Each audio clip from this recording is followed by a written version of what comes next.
wabarakatuh. Ya, selamat malam pemirsa LNTV Broadcast Lampung News. Kita ketemu lagi dengan saya Iin Zakaria.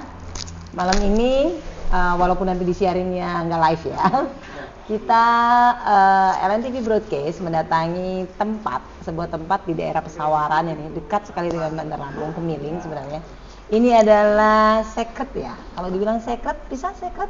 Sekretariat atau bisa, sekretariat atau tempat kumpul komunitas yang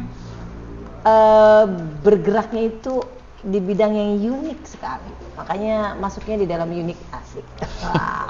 Apaan tuh?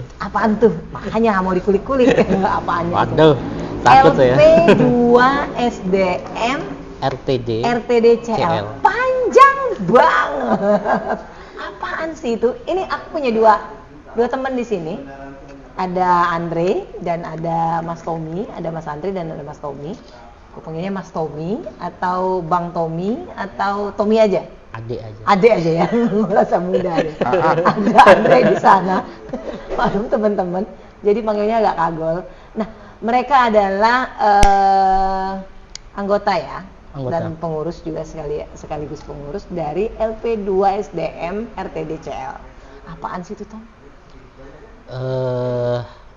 Terima kasih untuk Lampung News ya. Lampung News LNTV yang sudah bersedia hadir untuk meliput kita kawan-kawan di LP2 SDM RTD Lampung.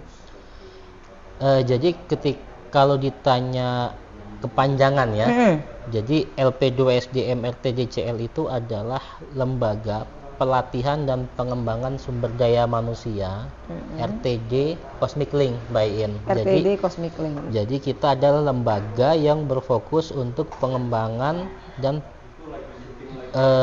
pelatihan untuk sumber daya manusia dengan metode-metode pelatihan yang sudah dikembangkan dan dibentuk oleh almarhum Kang Aas itu sebagai guru besar kita, sebagai pendiri RTD juga. Jadi sebentar, RTD itu sebuah akronim kan? RTD itu apa, Mas Tommy? RTD itu radiasi tenaga dalam, Mbak Iin. Oke. Jadi dulunya RTD ini dibentuk oleh almarhum Kang Aas di Bandung. Sulkasa ya, Kang Aas Sulkasa di Bandung.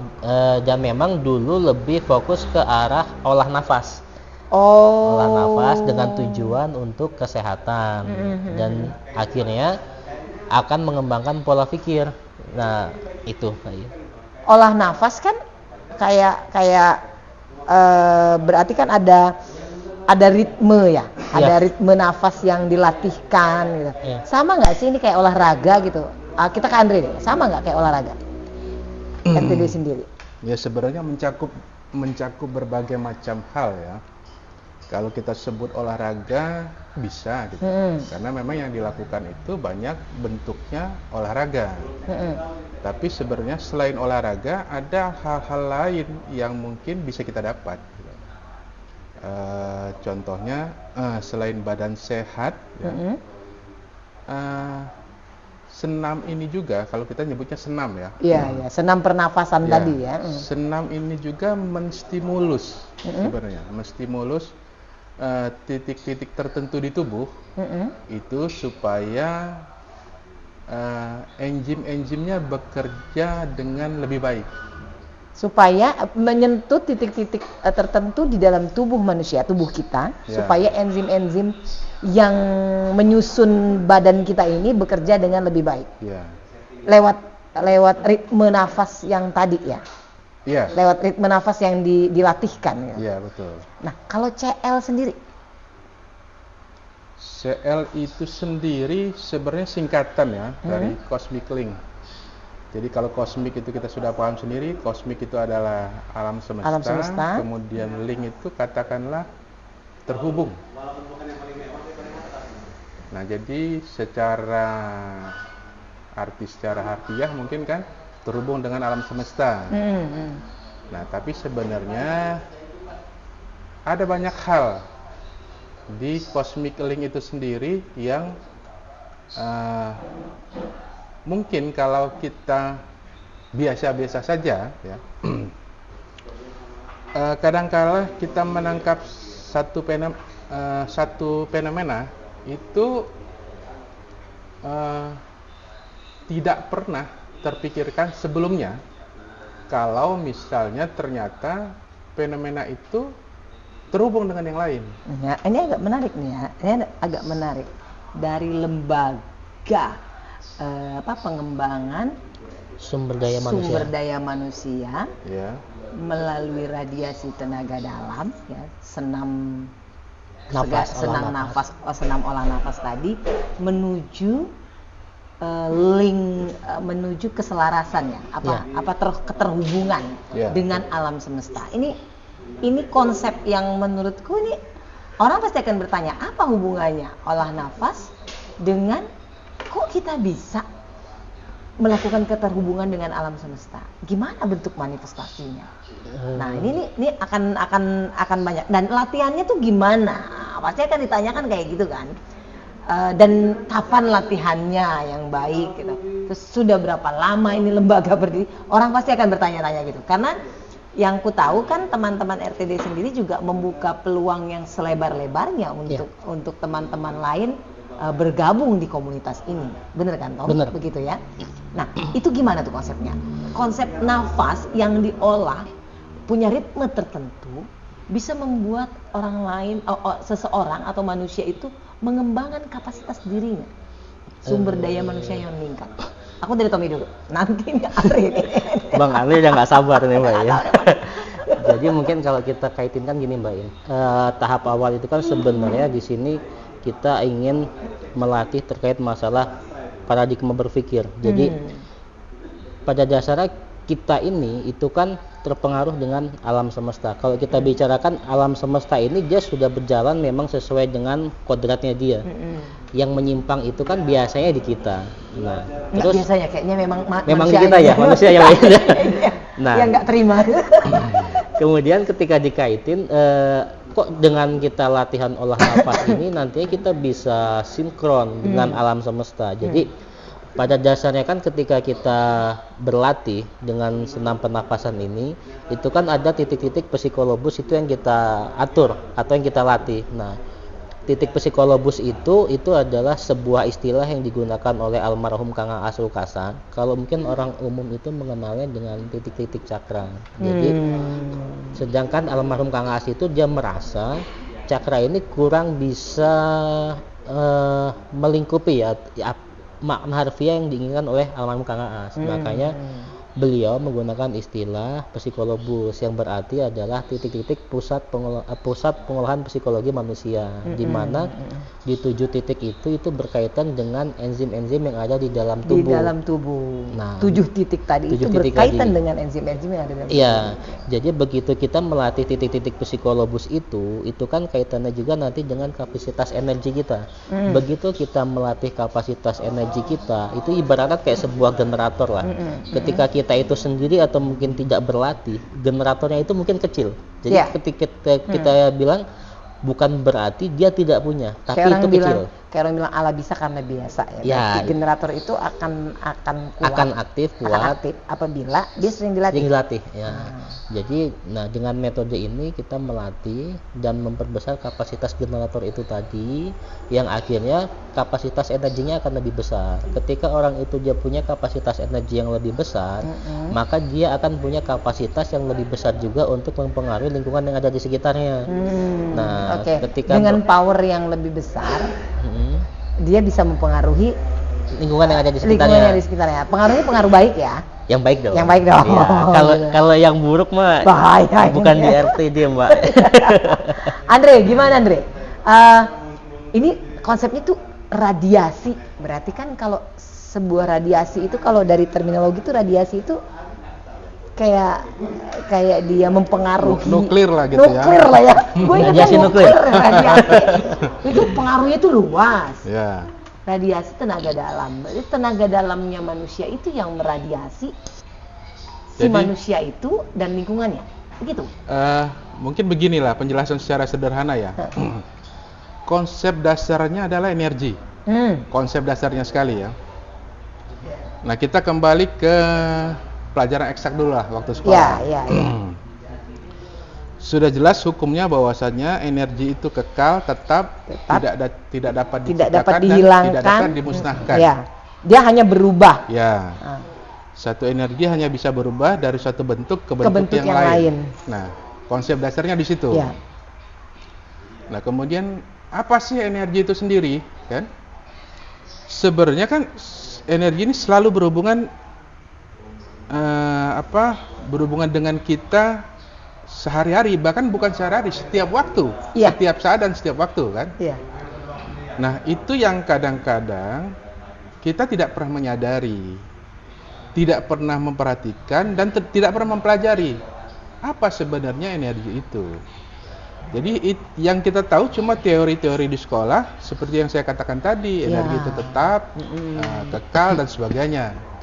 Tapi kita sendiri tidak pernah tahu, tidak pernah belajar bagaimana kalau kemudian kita merubah satu energi ke bentuk energi yang lain. Konsep tentang energi sendiri mungkin kalau di RTD sendiri kan pikiran itu juga energi, ya kan? Kita menyebutnya seperti itu kan. Di masyarakat kita mungkin tidak terpikir seperti itu ya. Ya. Jadi nanti kalau saya katakan runutannya lah ya.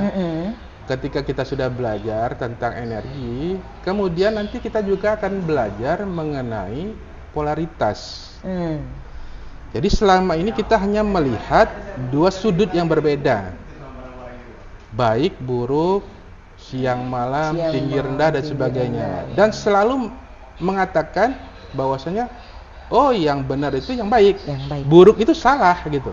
Padahal kalau tidak ada buruk, ya tidak ada juga perbuatan baik kan. Nah, nantinya kemudian kita akan digiring dengan melihat baik dan buruk itu, atau polaritas itu menjadi satu kesatuan. Oke. Ini agak rumit kan? Menjelaskannya kan? Bagaimana baik dan buruk itu menjadi satu kesatuan dan mau tidak mau harus diterima. Ya. Pada akhirnya kita akan bicara tentang singularitas. Oke, tambah pusing kan? Tanggung jawab jelasin. Ini saya menjelaskan hanya poin-poin pokoknya lah, ya. Bukan isinya, bukan. Nah, tapi konsepnya itu. Jadi memang susah belajarnya kalau kemudian kita hanya mengenal satu sisi. Iya. Nah, pada akhirnya ya, mungkin kita nanti akan tahu, oh ini ternyata yang dilakukan selama ini mulai dari RTD, CL, dan sebagainya, itu ujung-ujungnya itu bicara tentang konsep ketuhanan. Jadi kalau kita mengkerucut, kemudian ketika kita sudah sampai ke singularitas, oh ternyata ini bicara tentang konsep ketuhanan. Tapi memang dasarnya adalah pengetahuan ilmiah. Eksak itu tadi, konsep energi itu tadi gitu, dasarnya. Dan untuk berproses di sini ya sebenarnya panjang. Jadi penjelasannya itu sangat panjang. Sangat banyak sekali yang bisa dijelaskan. Jadi kalau misalnya saya ambil contoh yang sederhana lah ya. Ini yang kadang-kadang manusia tidak pernah menggunakan pengetahuannya. Misalnya gini, ada iklan, kalau kita sering-sering lihat misalnya di media sosial atau apa ya, misalnya tentang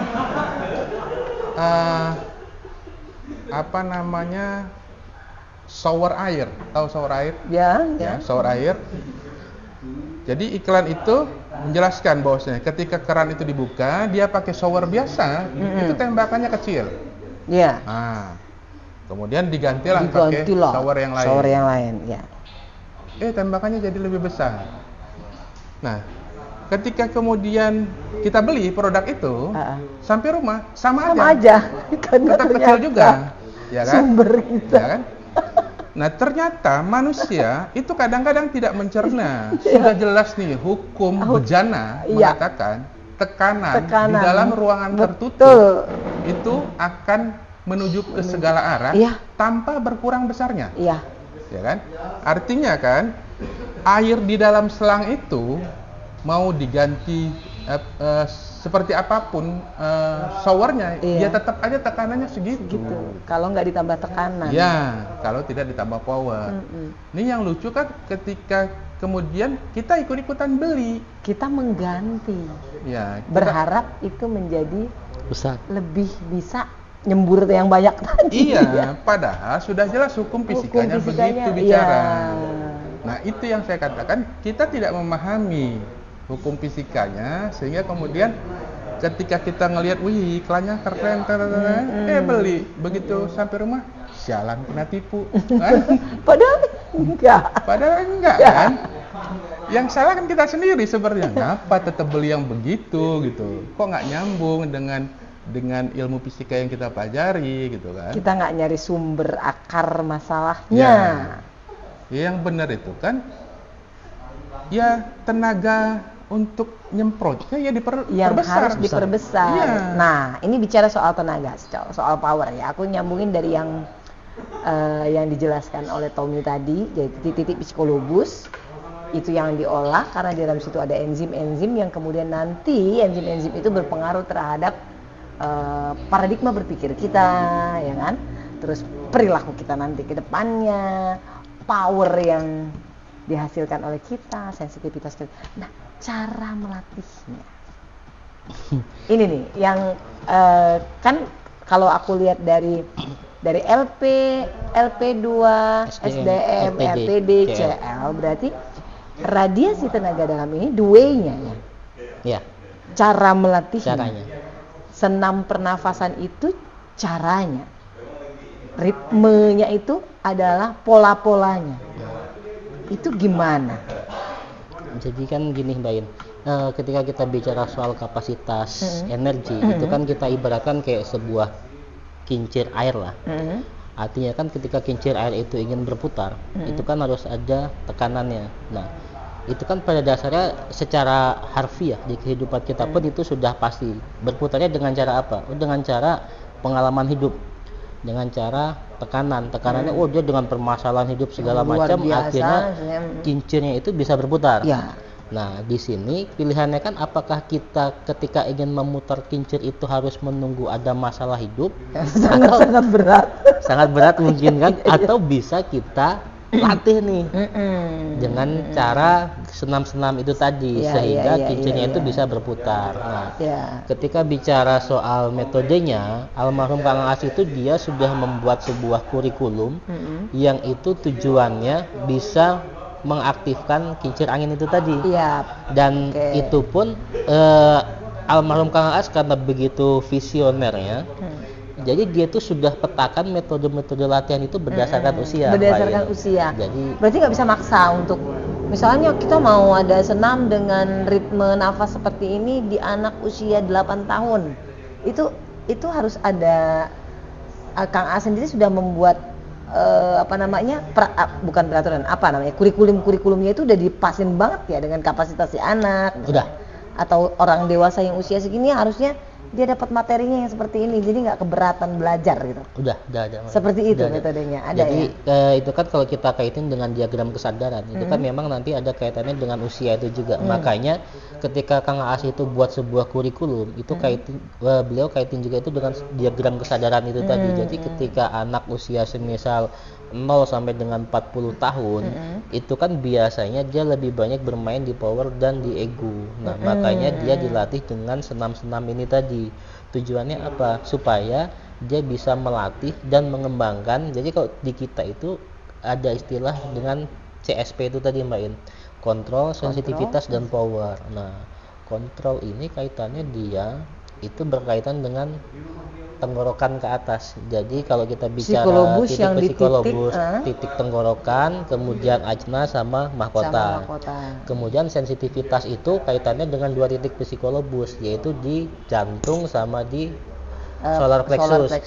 Nah, power sendiri itu kaitannya dengan psikolobus dasar sama psikolobus tantian. Nah, makanya ketika kita sudah melatih metode-metode itu tadi, harapannya kontrol, sensitivitas, dan power ini akan berimbang. Ketika orang itu dia punya kontrol yang terlalu berlebih, sedangkan sensitivitas dan power dia lemah, Iya, akhirnya dia biasanya akan otoriter. Iya. Makanya kebanyakan dia cuma bisa nyuruh-nyuruh nih, Iya. kamu gini Dia nggak sensitif, orang capek. Nah, dia nggak sensitif itu, Iya, tapi iya, dia iya. sendiri tidak melakukan. Iya, Nah, iya, tetapi iya, ketika orang itu punya sensitivitas yang terlalu berlebih, biasanya dia suka baperan, Mbak Ian. Padahal bercanda-bercandaan nih di lingkungan. Tahu-tahu baper dibawa ke hati nih. Dibawa ke hati, nulis jadi. Diam. Enak kalau dia sampai ini enggak, cuman disimpan. Nah, akhirnya kan itu nanti sakit ya. sakit. Memendam banyak sekali kecewa dan Iya, lain-lain. nah nanti itu akan ada disfungsi dari titik psikolobus atau enzimnya itu. Iya, Kemudian ketika orang itu punya power yang terlalu berlebih tapi tidak diimbangi dengan kontrol dan sensitivitasnya, biasanya dia akan jadi arogan, dia akan punya ego yang tinggi. Di sini kita melatih supaya ketiga itu tadi seimbang, dan harapannya ketika itu sudah seimbang, itu bisa mensupport dia di kehidupannya, dan nanti nggak cuma dengan lingkungan sekitar, tapi dia akan mensupport hubungan dia juga dengan Allah, dengan Sang Pencipta.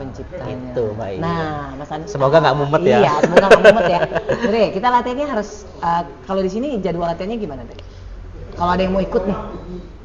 Saat ini sih kita tiap malam Sabtu, Mbak Ian. Sabtu. Kebetulan itu jadwal yang kita sepakati bersama untuk saat ini. Dan memang sih kita sangat terbuka. Kawan-kawan yang ingin belajar dengan kita pun kita sangat welcome, dan kita bisa dibilang sebenarnya tidak ada biaya, Mbak Ian. Jadi ketika memang ada administrasi pendaftaran awal, kemudian ada biaya bulanan itu 25.000, itu dari kita untuk kita sebenarnya. Dari kita untuk kita. Jadi biaya ketika kita latihan lah ya. Iya, jadi kita latihan kan kita butuh minum, butuh ngopi, butuh makan. Nah, itu kita pakai di sana. Jadi selepas kita latihan, saat kita diskusikan kalau nggak ada gorengan suka capek nanti, Mbak Ian. Akhirnya gerundel nanti yang berperan sensitivitasnya lagi yang capek. Nah, makanya tujuannya itu sebenarnya. Iya. Jadi nanti bisa langsung datang aja, nggak apa-apa ke sini di tempat Mufajar di Kurungan Nyawa. Di daerah Kurungan Nyawa. Jadi sebelah Alfamart, jadi ada pom bensin Alfamart. Nah, pas di sebelahnya. Di sebelahnya, di deretan Rumah Sakit Jiwa Kurungan Nyawa ya. Iya. Gitu. Oke. Semoga teman-teman yang nonton ini nanti penasaran ya. Amin. Penasaran dan pengen tahu lebih banyak tentang. Kan sebenarnya aku mau ngulik Andre ya. Andre banyak banget ini. Cuma nanti jadi tambah pusing. Kita ngundang aja ya teman-teman untuk bergabung ke komunitas ini. Kita nggak macam-macam, nggak ada yang aneh-aneh. Hanya pada apa tadi? Melatihkan diri untuk menjadi lebih baik.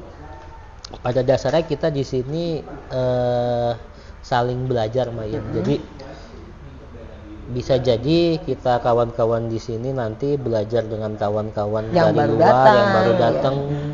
Bisa jadi juga kawan-kawan yang baru datang memang belajar dari kita. Nah, ya itulah fungsi kita hidup kan sebenarnya untuk terus belajar.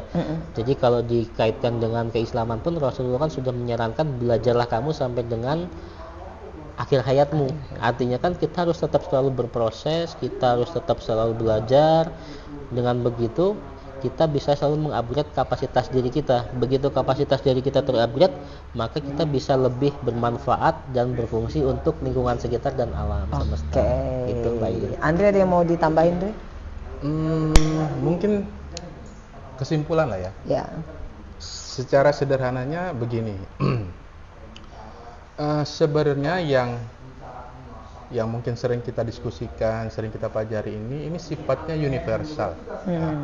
Universal itu artinya siapapun yang namanya manusia itu sebenarnya bisa mempelajari ini, karena memang pada dasarnya sudah tertanam. Ada di dalam kita. Perangkat tubuh itu oleh Tuhan sudah disiapkan.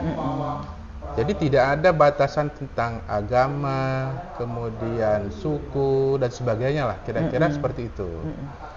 Nah, ketika memang ini sifatnya universal, artinya kan siapapun manusianya boleh belajar itu. Boleh belajar. Nah, kemudian apa nanti yang dipelajari ke depan, ya mungkin nanti akan bertahap lah, sama-sama kita jelaskan. Kemudian memang nanti pada titik tertentu, ya, seperti yang tadi saya katakan sebelumnya, ketika kita belajar tentang puncaknya adalah singularitas, ya, konsep ketuhanan, nah disitulah kita nanti akan menentukan pilihan. Ya. Akan seperti apa? Akan seperti apa? Dan itu semua kembali pada kita masing-masing. Artinya mau belajarnya sampai mana nih? Iya, kan? betul. Karena ketika kita sudah melampaui itu, titik itu akan kembali ke titik nol, menjadi manusia biasa. Menjadi manusia biasa, yang sederhana. Iya, tadinya mungkin kita bukan yang ngambang di atas air gitu. Ya, tadinya mungkin kita belajar tentang minatnya tentang kesaktian, gitu kan? Bisa nyantet, nggak mempan bacok, apa segala macam kan? Begitu kita sudah tahu tentang itu, sudah bisa, ternyata nggak ada apa-apanya, gitu. Itu nggak ada guna-gunanya sama sekali, gitu kan? Nah, kemudian belajar lagi, sampai ke titik singularitas, kembali lagi ke titik nol. Yang benar itu ternyata harus jadi manusia, titik. Ya. Manusia itu apa? Ya konsepnya sudah jelas, rahmatan lil alamin kan? Ya. Itu yang harus dilakukan, sudah. Gitu. Jadi banyak orang yang kemudian terjebak ya mempelajari ini, mulainya mau dari konsep kanuragan ya. sakti lah, ya, kurang lebih begitulah. Akhirnya sakit. Nah, iya. Nah, banyak nanti kemudian ya kalau kata guru saya dulu kan cuma dua pilihannya. Kalau nggak mati gila. Gilanya cuma itu kan, nggak ada yang benar di dua pilihan ini kan. Tinggal tergantung kita mau seperti apa. Pilihannya Ya. mau kemana. Ya. Oke. Jadi kita mengundang ya teman-teman yang menonton LNTV Broadcast Lampung News. Kalau memang penasaran, ingin ikut latihan, bagaimana pola-pola nafas tadi dilatihkan dan apa gunanya dan bagaimana menerapkannya di kehidupan sehari-hari, monggo silahkan datang ke sekretariat LP2 SDM RTD CL di Pesawaran, daerah Pesawaran. Kalau titiknya itu di dekat rumah sakit jiwa, sebelum rumah sakit jiwa ya, kalau dari Kemiling itu sebelum rumah sakit jiwa ya, sebelum rumah sakit jiwa ada Alfamart. Nah, di sebelah Alfamart tepat di situ. Jam berapa? Dan kalau mau dapat info yang lebih dalam, pantengin juga YouTube channelnya di mana? Intersoul YouTube gimana tulisannya? Inter spasi soul. Inter spasi soul jiwa. Soul jiwa. Oke, kedalaman jiwa atau rumah sakit jiwa itu? Sebenarnya cocokologi aja Mbak In. Cocokologi kurungan nyawa. Oh iya, karena ini daerah kurungan. Ini kurungan nyawa, jadi kita cocokologinya dengan Intersoul itu Mbak In. Intersoul ya. Di Inter spasi soul YouTube-nya. Ada pesan nggak? Like, subscribe, share. sama share ya. Kalau saya pesannya kopi tanpa gula aja. Habis ini kita mau ngopi tanpa gula. Makasih teman-teman yang sudah pantengin LNTV Broadcast. Saya Indra Karya. Saya Tommy. Saya Andri. Selamat latihan yang mau ikut gabung di LP2 RTD CL. LP2 SDM RTD CL. Dadah. Assalamualaikum. Waalaikumsalam. Salam.